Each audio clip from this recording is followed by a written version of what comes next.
अस्सलाम वालेकुम जी। सब देखने वाले ਨੂੰ ਉਮੀਦ ਹੈ ਤੁਸੀਂ ਸਾਰੇ ਠੀਕ ਹੋਵੋਗੇ, ਫਿਟ ਫਾਟ ਹੋਵੋਗੇ। ਤੇ ਅੱਜ ਦੀ ਵੀਡੀਓ ਅਸੀਂ ਬਣਾਵਾਂਗੇ ਕਿ ਤੁਹਾਨੂੰ ਇਹ ਵੀਡੀਓ ਦੇ ਵਿੱਚ ਦਿਖਾਉਂਗੇ ਗਰਾਊਂਡ ਚੱਲਣਾ ਤਕਰੀਬਨ 3 ਹਫ਼ਤਿਆਂ ਤੋਂ ਬਾਅਦ। ਤਬੀਅਤ ਨਹੀਂ ਸੀ ਸਹੀ ਹੈ ਤੇ ਅੱਜ ਤੁਹਾਨੂੰ ਦਿਖਾਉਂਦੇ ਆ ਗਰਾਊਂਡ ਦੇ ਵਿੱਚ ਥੋੜੀ ਜਿਹੀ ਵਰਜ਼ਿਸ਼ ਕਰਾਂਗੇ, ਦੌੜਾ ਭੱਜਾਂਗੇ, ਉਸ ਤੋਂ ਬਾਅਦ ਜਿਹੜਾ ਵਾਪਸ ਘਰ। ਠੀਕ ਆ, ਤੇ ਵੀਡੀਓ ਜਿਹੜੀ ਆ ਦੇਖਿਓ, ਉਮੀਦ ਆ ਤੁਹਾਨੂੰ ਪਸੰਦ ਆਏਗੀ। ਸ਼ੁਕਰੀਆ। ਤੇ ਹੁਣ ਮੈਂ ज़रा अपने कपड़े बदल लीए तो कपड़े बदल के फिर तुहानू नाल मिलना।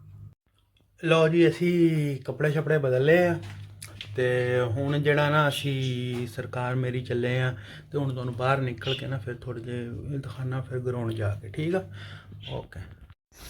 लो जी, असी आ गए हैं बाहर तो हुण असी जावांगे ग्राउंड से। इत्थों 5 मिनट ही लगने।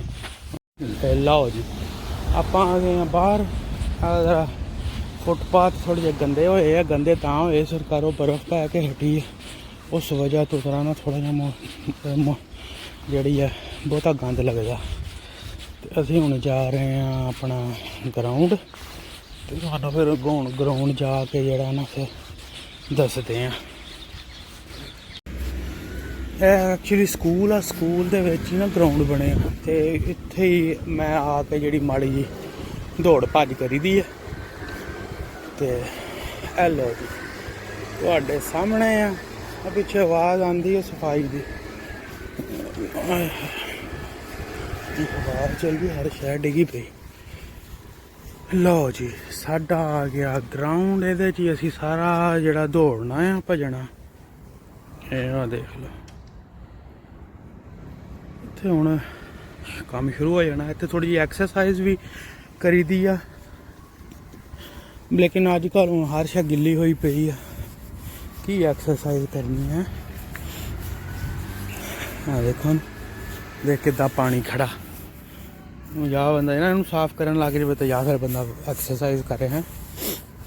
चलो जी, हुण असी अपना जड़ा आ गए हैं, साडा ट्रैक दौड़ लनी। चलो जी ठीक है, फिर तुहानूं थोड़े जे ना क्लिप बनाऊँगा। हुण नाल फोन हथ फड़ के नहीं होना, बनाना थोड़े जे क्लिप। अच्छा जी, पहला राउंड है जी, वॉक हो रही। पहले 2 राउंड वॉक करनी है जो जिसम वार्म अप हो जाए। उस तो बाद जिहड़ा आ कि दोबारा रनिंग जिहड़ी आ स्टार्ट करनी है। जी थोड़ी वॉक दी वीडियो क्लिप बनाया। सर्दी बड़ी सी लेकिन फिर भी ना जो बंदा थोड़ा जिहा वार्म अप हो जाता ना, फिर बंदे का दिल करता कि हुण मैं ज़रा ना थोड़ा जिहा फिर मैं उपर ते कल्ला आ गया सी।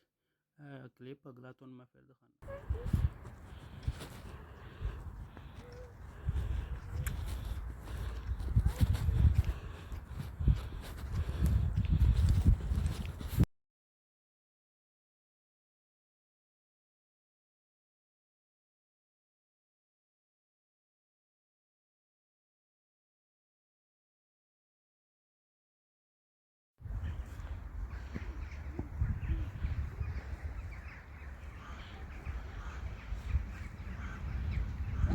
घर वापस आ गए हैं तो रस्ते 'च 1-2 क्लिप बनाए सी, लेकिन ना उहदे विच कैमरा शेक ही बहुत हुंदा सी हत्थ ते, इस वास्ते ना मैं वो नहीं पाते। चलो हुण जिहड़ा कोई वीर कोई देखेगा सानू, उन्हां दा बहुत बहुत शुक्रिया वीडियो देखने वास्ते। अपने दोस्तां रिश्तेदारां दा सारियां दा ध्यान खास तौर पर रखियो।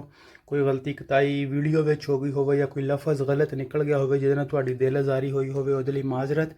2023 वास्ते बेस्ट ऑफ लक सब नू। ते बहुत शुक्रिया सब दा। अपना सब ध्यान रखियो। रब दे वाले शुक्रिया अगेन बहुत बहुत वीडियो देखने का।